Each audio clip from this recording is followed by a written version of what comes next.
Hello guys, in this video I will show you how you write the Python code to identify whether the number is odd or not.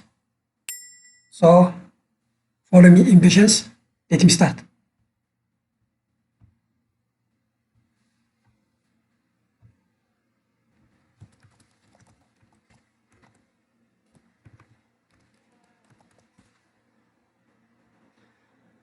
Okay.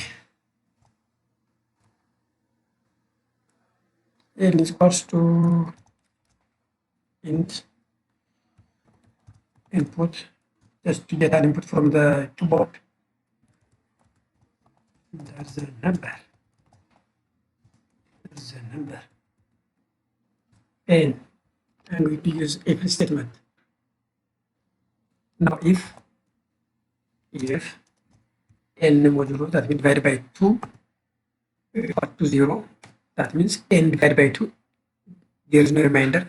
If there is no remainder, print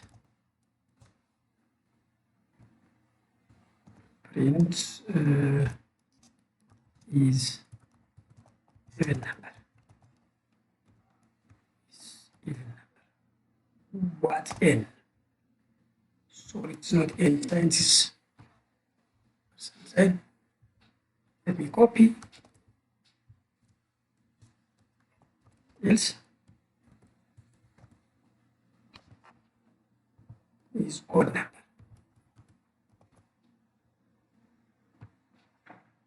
Check it.